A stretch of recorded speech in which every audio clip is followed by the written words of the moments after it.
प्रिय भक्तों, तुलसी माता को जल देते समय बोलने चाहिए ये 3 शब्द जिनसे सभी मनोकामनाएं पूर्ण होती हैं। हम आज के वीडियो में जानेंगे कि तुलसी को जल देते समय कौन से शब्द बोलने चाहिए। एक बार की बात है, भगवान विष्णु शेष शैया पर विश्राम कर रहे थे। तभी लक्ष्मी माता उनके चरण दबाते हुए प्रेम से पूछने लगी कि प्रभु, तुलसी माता को जल देने का क्या महत्व है। भगवान विष्णु ने तुलसी माता को जल देने के महत्व को विस्तार से बताया। कहने लगे, सुनो प्रिय लक्ष्मी, मुझे प्रसन्न करने का और पाने का एकमात्र उपाय केवल तुलसी को जल देना और तुलसी वृक्ष में दीप दान करना ही है। यह जानकर माता लक्ष्मी ने कहा, प्रभु, आपके भक्तों के और संसार के कल्याण के लिए मैं ये जानना चाहती हूँ कि तुलसी माता को जल कैसे और कब देना चाहिए, उनकी सेवा को किस विधि से करना चाहिए। तब भगवान विष्णु ने कहा, हे देवी, तुलसी को जल अर्पित करते समय बोला जाने वाला मंत्र बड़ा ही महत्वपूर्ण है। यह मंत्र 3 शब्दों का है, लेकिन इसका प्रभाव अत्यंत कल्याणकारी है। जो भी भक्त तुलसी माता को जल देते समय इन 3 शब्दों का उच्चारण करता है, उसके घर में माता लक्ष्मी सहित श्री विष्णु जी सदैव निवास करते हैं। उसकी दरिद्रता हमेशा के लिए समाप्त हो जाती है और अपार धन की प्राप्ति उसे होती रहती है।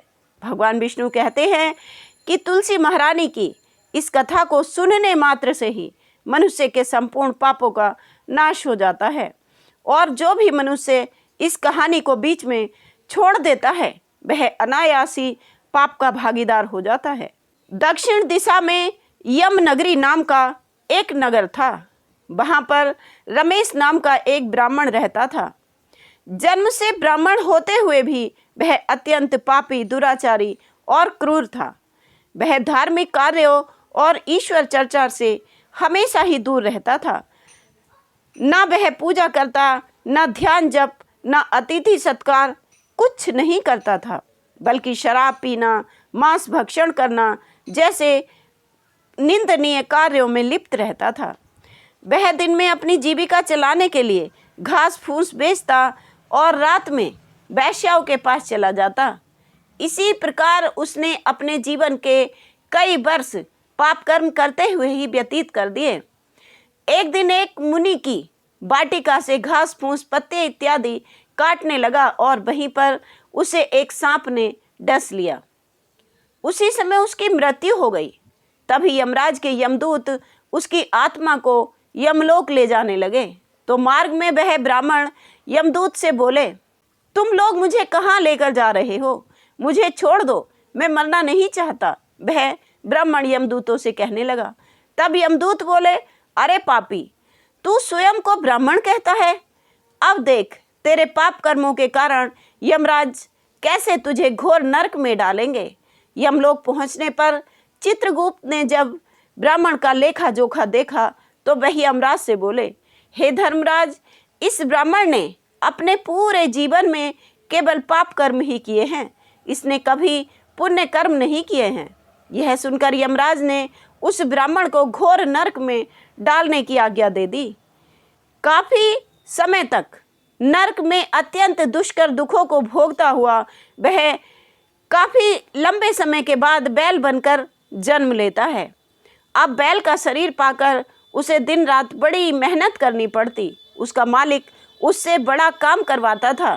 धीरे धीरे जब वह बैल कमजोर हो गया तो उसके मालिक ने उसे एक लंगड़े आदमी को बेच दिया।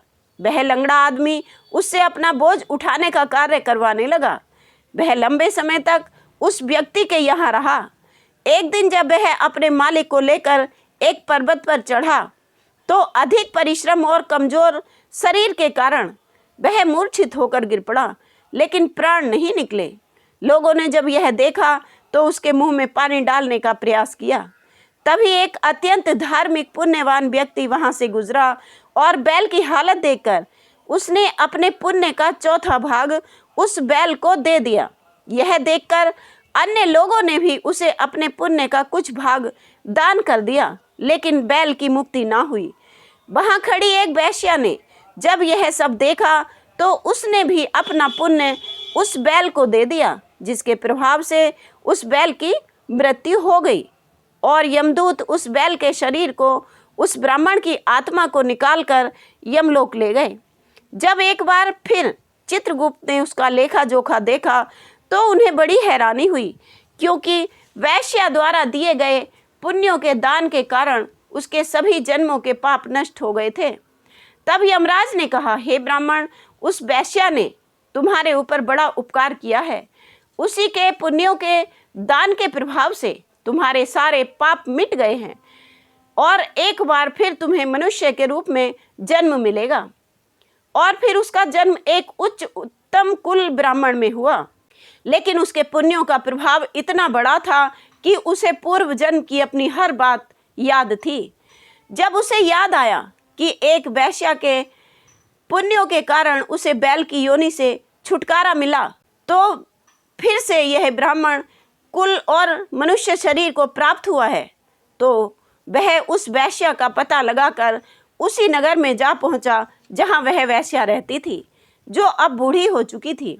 वहां पहुंचकर वह ब्राह्मण बार बार वैश्या को धन्यवाद करता है और नमस्कार करता है। तब वह वैश्या कहती है, हे ब्राह्मण श्रेष्ठ, आप कौन हैं? मैं आपको नहीं जानती, और मैंने ऐसा क्या किया है जिसके लिए आप मेरा धन्यवाद कर रहे हो और मुझे नमस्कार भी करते हो? यह सुनकर वह ब्राह्मण पुत्र उस वैश्या को सारी बातें बताता है। कहता है, हे माता, मैं आपके उसी पुण्य दान के कारण मुझे यह नया जीवन मिला है। मुझे अपने पूर्व जन्म की सभी बातें याद हैं, इसलिए मैं यह जानने आपके पास आया हूँ कि आपने ऐसा कौन सा पुण्य मुझे दान दिया था जिससे मेरे सभी पाप नष्ट हो गए। तब वह वैश्या बोली, हे ब्राह्मण पुत्र, मैंने तो अपने जीवन में कभी कोई पुण्य कार्य नहीं किया है, परंतु मेरे घर में एक तोता है। वह पिंजरे में रहकर हमेशा सुबह सुबह कुछ बोलता रहता है, जिसे सुनकर मेरा अंतःकरण पवित्र हो गया। वह मंत्र मैंने आपको दान दिया था। तब वह ब्राह्मण उसी तोते के पास गया और हाथ जोड़कर बोला, हे सुखदेव, आप कौन सा मंत्र बोलते हो जिससे मेरा उद्धार हो गया? वह मंत्र तुमने कहाँ से सीखा?